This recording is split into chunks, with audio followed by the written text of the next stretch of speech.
નમસ્કાર ખેડૂત મિત્રો, આજે હું તમારા માટે ખૂબ જ મહત્ત્વની માહિતી લઈને આવ્યો છું।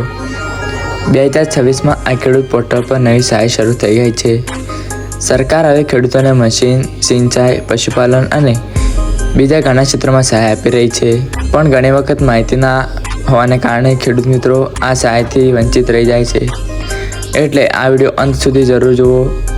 આજે હું તમને સંપૂર્ણ માહિતી સરળ ભાષામાં સમજાવીશ। આ ખેડૂત પોર્ટલ ગુજરાત સરકારનું ઓફિશિયલ ઓનલાઈન પ્લેટફોર્મ છે। આ ખેડૂત મિત્રો ઘરે બેઠા મોબાઈલથી સહાય માટે અરજી કરી શકે છે। અલગ અલગ વિભાગની યોજનાઓ અહીં ઉપલબ્ધ હોય છે, જેમ કે ખેતી સાધન સહાય, સિંચાઈ સહાય, પશુપાલન સહાય, બીજ અને ખાતર સહાય। એક રીતે કહીએ તો આ ખેડૂતો માટે એક જ જગ્યાએ તમામ સહાયનું સોલ્યુશન છે। હવે જોઈએ 2026માં નવી સહાય યોજનાઓ કઈ આવી છે। હાલમાં કેટલીક મહત્વની સહાય શરૂ થઈ ગઈ છે, જેમાં ટ્રેક્ટર સહાય યોજના। સરકાર હવે ટ્રેક્ટર ખરીદવા માટે પણ સહાય આપી રહી છે। નાના અને મધ્યમ ખેડૂતોને ખાસ લાભ, ટ્રેક્ટરની કિંમત પર સબસિડી મળે છે। આથી ખેડૂતોનો ખર્ચ ઓછો થાય છે અને કામ ઝડપથી થાય છે। સિંચાઈ સાધન સહાય, પાણી બચાવવા માટે સરકારે ડ્રીપ અને સ્પ્રિંકલર પર સહાય આપી છે। ઓછા પાણીમાં વધુ ઉત્પાદન પણ થાય છે, ખાસ કરીને ઉનાળામાં બહુ ઉપયોગી છે। આ સહાય અત્યારે ખૂબ જ મહત્ત્વની છે।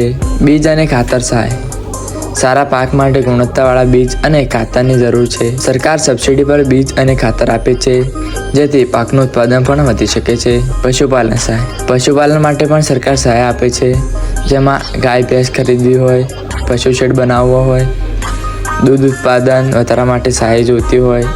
આથી ખેડૂતને વધારાની આવક મળતી રહે છે।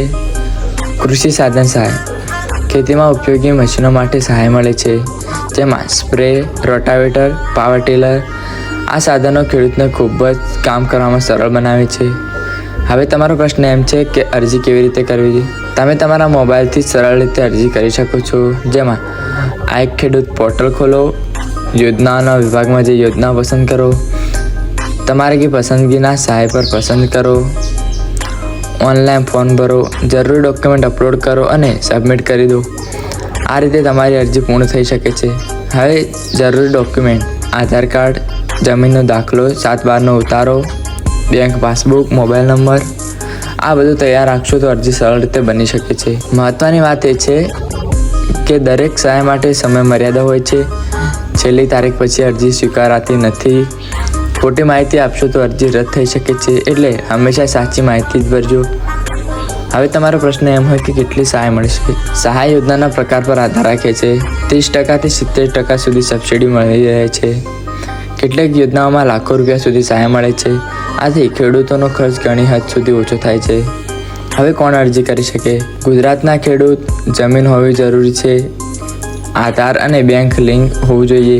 જો આ શરતો પૂરી કરો છો તો તમે અરજી કરી શકો છો। ખાસ સલાહ એ છે ખેડૂત મિત્રો કે છેલ્લી તારીખ પહેલાં અરજી કરો, ડોક્યુમેન્ટ તૈયાર કરો અને સાચી માહિતી જ આપો। અને શક્ય હોય તો નજીકના CSC સેન્ટરથી પણ મદદ લઈ શકો છો। હવે હું તમને લાઈવ બતાવીશ કે મોબાઈલથી અરજી કેવી રીતે કરવી। પોર્ટલ ખોલી દો, પછી યોજના પસંદ કરી લો અને પછી ફોર્મ ભરી દો। મોટાભાગના લોકો સામાન્ય ભૂલો શું કરે છે? ખોટો આધાર નંબર નાખે છે, બેંક એકાઉન્ટ લિંક નથી, ડોક્યુમેન્ટ ક્લિયર નથી, ખોટી યોજના પસંદ કરે છે। આ ભૂલો કરશો તો તમારી અરજી રિજેક્ટ થઈ શકે છે। મારા ગામના એક ખેડૂત ભાઈએ સમયસર અરજી કરી અને તેમને ₹50,000ની સહાય મળી, પણ બીજા ખેડૂતને મોડું કર્યું અને તેમને સહાય મળી જ નહીં। હવે નવી અપડેટ શું છે? હાલમાં નવી અપડેટ મુજબ કેટલીક સહાય લિમિટેડ સહાય માટે છે, એટલે જલ્દી અરજી કરવી જરૂરી છે। હવે ખાસ 5 બાબતો ધ્યાનમાં રાખવા જેવી, જેમાં અરજી કર્યા પછી સ્ટેટસ ચેક કરતા રહેજો, SMS આવે છે તે પણ ધ્યાન રાખજો। એપ્રુવલ માટે 15થી 30 દિવસ લાગી શકે છે। નજીકના CSC સેન્ટરથી પણ મદદ લઈ શકો છો। એકથી વધુ સહાય માટે પણ અરજી કરી શકાય છે। ખેડૂત મિત્રો વારંવાર પૂછે છે કે એક ખેડૂત કેટલી સહાય લઈ શકે? એક ખેડૂત મર્યાદા મુજબ અલગ અલગ યોજના લઈ શકે છે। અરજી રિજેક્ટ થાય તો શું કરો? જો તમારી અરજી રિજેક્ટ થાય તો ફરીથી સાચી માહિતી સાથે અરજી કરો। ઘણા ખેડૂતો એમ પણ પૂછશે કે ઓફલાઈન અરજી થાય? ના, કેમ કે મોટાભાગે ઓનલાઈન જ થાય છે। ખેડૂત મિત્રો, આ ખેડૂત પોર્ટલની આ નવી સહાય તમારા માટે ખૂબ જ ઉપયોગી છે। જો તમે આ સહાયનો લાભ લેવા માંગો છો તો આજે જ અરજી કરો। આ માહિતી તમારા બીજા ખેડૂત મિત્રો સાથે પણ શેર કરો અને આવી નવી અને મહત્ત્વની માહિતી માટે અમારી ચેનલને સબસ્ક્રાઈબ કરો. ધન્યવાદ.